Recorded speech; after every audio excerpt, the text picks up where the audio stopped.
आता एक वेगळी बातमी।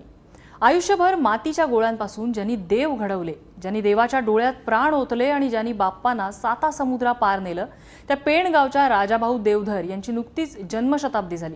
देवाला ही सुंदर बनवणाऱ्या हातांचा गौरव कसा झाला आपणही पाहूया।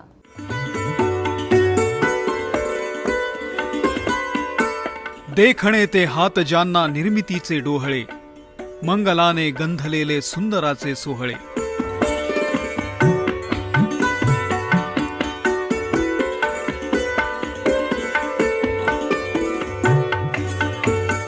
या ओळी ज्यांच्याबद्दल तंतोतंत लागू होतात ते व्यक्तिमत्व म्हणजे कैलासवासी राजाभाऊ देवधर।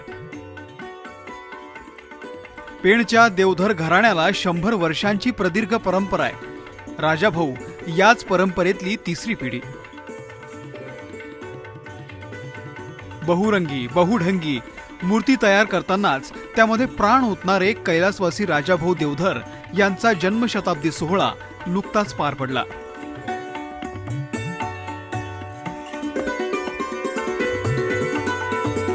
एबीपी माझाचे संपादक राजीव खांडेकर, ज्येष्ठ पत्रकार आणि मुलाखतकार सुधीर गाडगीळ, राजाभाऊंचे मित्र मधुकर चक्रदेव, अनिल टिळक आणि देवधर घराण्याची परंपरा पुढे नेणारे सुरेश देवधर यांच्या उपस्थितीमध्ये हा जन्मशताब्दी सोहळा पेणमध्ये पार पडला।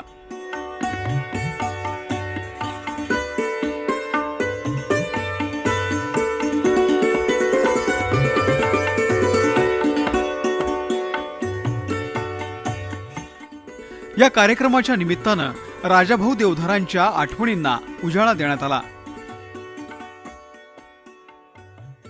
ज्या मूर्तीमधून ज्या राजाभाऊंनी आम्हाला प्रेरणा दिली, माणसांनी कसं जगायला हवं, सामाजिक बांधिलकीची जाणीव त्यांनी प्रत्येक वेळा करून दिली आणि आपण कुठलंही काम करताना समाजाभिमुख होऊन समाजासाठी, समाजाला त्याचा काही उपयोग होईल या दृष्टीने आपण आपलं प्रत्येक कार्य करत राहिलं पाहिजे, असा संदेश त्यांच्याकडून सतत मिळत असे।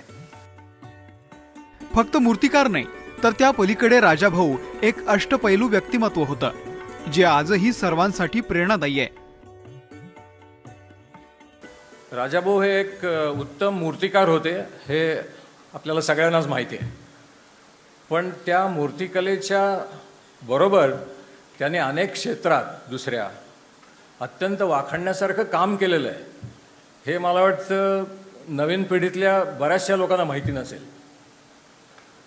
एक तर पेणमधल्या हौशी कलावंतांना बरोबर घेऊन त्यांनी जवळजवळ 10-12 नाटकं दिग्दर्शित केली। त्यातल्या बऱ्याचशा नाटकांच्या मध्ये काम केलं स्वतः। त्यांना शास्त्रीय संगीताची उत्तम जाण होती, वाचनाची त्यांना प्रचंड आवड होती। त्याने अनेक कथा, लघुकथा, व्यक्तिचित्र, प्रवास वर्णनं, कविता, वात्रटिका या लिहिल्या। संघाच्या मुशीमध्ये वाढलेले राजाभाऊ धर्म जातीयवादाला मानत नव्हते, त्यामुळेच त्यांच्या काळात पेणमध्ये संघाचा प्रसार झाला। फिरायला जाताना इथल्या मशिदीचा मौलवी त्यांना नेहमी हात करायचा, दादाही त्याला हात करायचे। एक दिवस त्याला थांबून दादाने विचारलं, तुम्ही मला हात करता, मी तुम्हाला हात करतो, पण मी कोण आहे तुम्हाला माहिती आहे का? तर त्यांनी उत्तर दिलं, मुझे मालूम है आप यहाँ के आरएसएस के प्रमुख है, लेकिन ये पेण में सबसे नेक इंसान आप है। पुढे त्या मौलवींची इथून बदली झाली, त्यावेळेला दादांनी त्यांना घरी बोलवलं, त्यांना रितसर निरोप दिला। राजाभाऊंचा अनेक ज्येष्ठ साहित्यिकांशी पत्रव्यवहार चाले। त्यांनी मराठी साहित्यामध्ये विपुल लेखन सुद्धा केलंय आणि हाच दस्तऐवज त्यांच्या स्मरणिकेतून प्रकाशित करण्यात आला।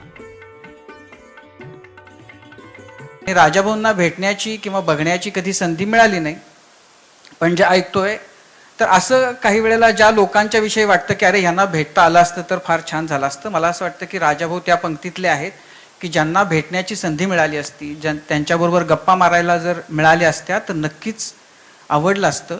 तर अशाच काही लोकांच्यामुळं अपूर्णत्वाची जी एक भावना आहे ती आहे, पण त्यात सुद्धा खरं तर काहीतरी गंमत आहे आपण म्हणतो, पण त्या अपूर्णत्व जे राहिलेलं आहे त्याच्यामध्ये राजाभाऊ नक्कीच आहेत. कैलासवासी राजाभाऊ देवधर यांनी लावलेलं रोपटं आज पेणमध्ये वटवृक्षासमान विस्तारलंय. त्यांचं कार्य, त्यांच्या आठवणी या जन्मशताब्दी सोहळ्यामुळे पुन्हा एकदा ताज्या झाल्या, ज्या सर्वांसाठीच ऊर्जादायी ठरतात. ब्युरो रिपोर्ट, एबीपी माझा.